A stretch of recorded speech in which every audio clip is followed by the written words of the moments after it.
صلوا عليه وسلموا تسليما اللهم صل على سيدنا ومولانا محمد وعلى آل سيدنا ومولانا محمد وبارك وسلم الصلاة والسلام عليك يا سيدي يا رسول الله وعلى آلك وأصحابك يا حبيب الله بن کے خیر الورا گئے ہیں نبی سبحان اللہ سبحان اللہ کہ خیر الورا گئے ہیں نبی سبحان اللہ ہم سبحان اللہ گناہگاروں کی بہتری کے لیے سبحان اللہ ایک طرف بخششیں ایک طرف جنتیں ایک طرف بخششیں ایک طرف جنتیں کیسے انعام ہیں امتی کے لیے سبحان اللہ سبحان اللہ کیسے انعام ہیں امتی کے لیے اور جن کے لب پہ رہا امتی امتی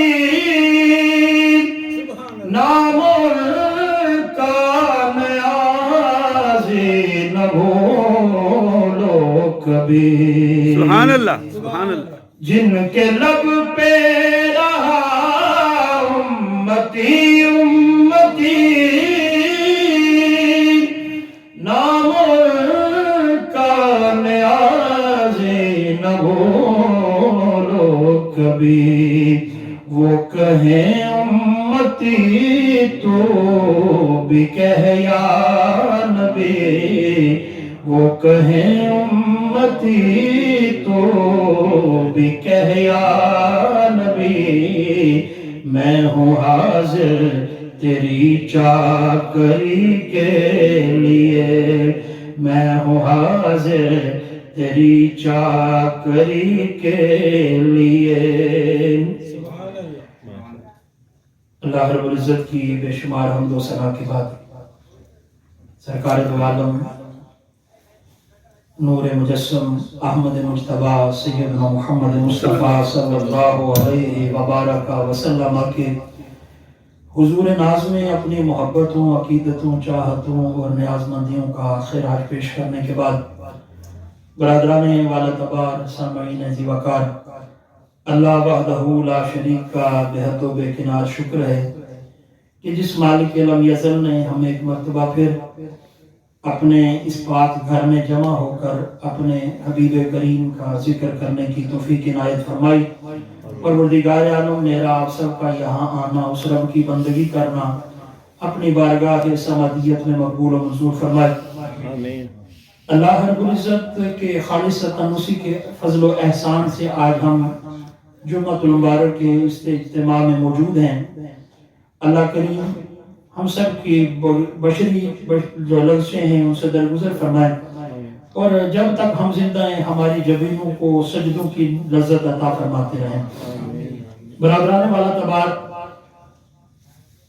آج جو دنیا کے حالات اور معاملات چل رہے ہیں ایک ہمہ ہمی کا دور ہے آپ دیکھتے ہیں کہ ہر طرف ایک افراتفری کا عالم ہے کہ ہر انسان ایک دور میں لگا ہوا ہے صبح و شام انسان کے کام کرتے ہوئے گزر رہے ہیں گھر کے 10 افراد ہیں تو 10 ہی کام کر رہے ہیں لیکن اس کے باوجود ہر طرف سے ایک شکایت آتی ہے اور وہ یہ ہے کہ بڑی محنت کرتے ہیں لیکن اس کے باوجود برکت نہیں ہے ہمارے معاملات میں رزق میں برکت نہیں ہے اگر کوئی 10 کمانے والے ہیں تو پھر بھی گھر والے یہی شکایت کرتے ہیں کہ پوری نہیں پڑتی ہے رزق کے معاملات کوئی ملینئر ہے تو کوئی ایک مزدور ہے ہر ایک جو ہے وہ اپنے مالی حالات سے پریشان نظر آتا ہے.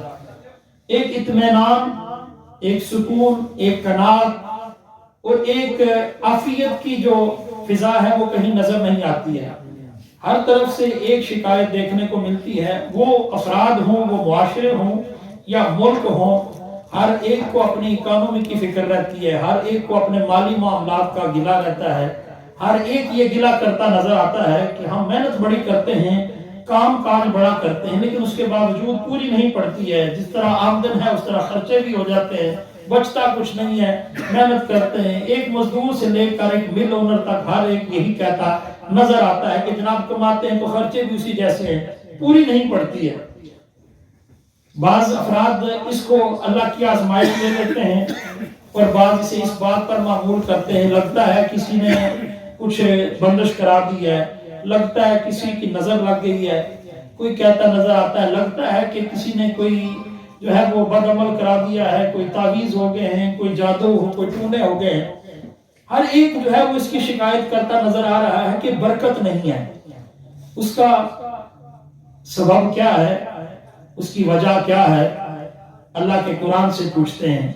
اللہ کریم نے اپنے پاک کلام میں ارشاد فرمایا، فمن، اور جو بھی آرادہ اعراض کرے، ان ذکری، میرے ذکر سے، جو بھی میرے ذکر سے اعراض کرے، جو بھی میرے ذکر سے دور ہو، فَإِنَّا، تو بے شک، لہو، اس کے لیے ہوگی، معیشتاً، اکانومی، معیشت، دن کا تنگ.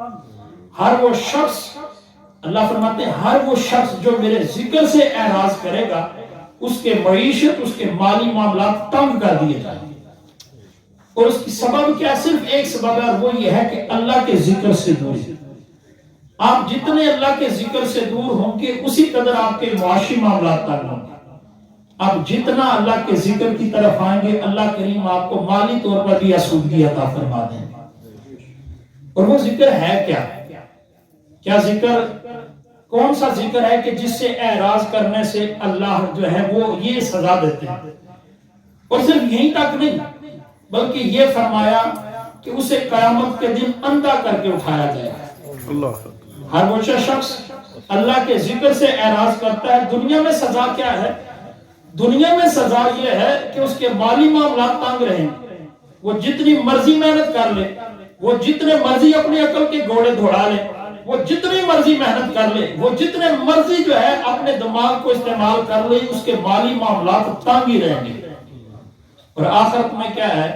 یوم القیامت یبعث اعمی، قیامت کے دن اس کے لیے سزا کیا ہے کہ اسے اندھا کر کے اٹھایا جائے. اب ذکر ہے کیا؟ وہ کون سا ذکر ہے کہ جس سے اعراض کرنے سے یہ سزا ملتی ہے؟ قرآن سے ہی پوچھتے ہیں کہ اللہ کا ذکر ہے کیا؟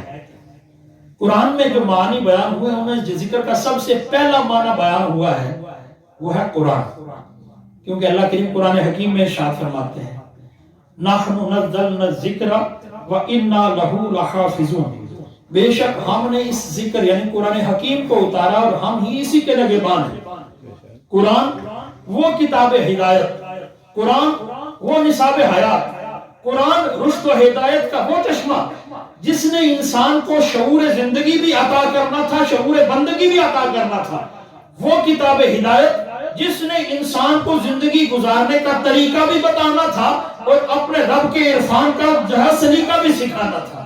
وہ کتاب ہدایت جس میں انسان کا نصاب حیات ہے، وہ قرآن جس میں ہر خوش و تر کا بیان ہے، وہ قرآن جس کو پڑھ کے، جس کو دیکھ کے، جس کو سمجھ کے انسان نے اپنے شب و روز گزارنے تھے.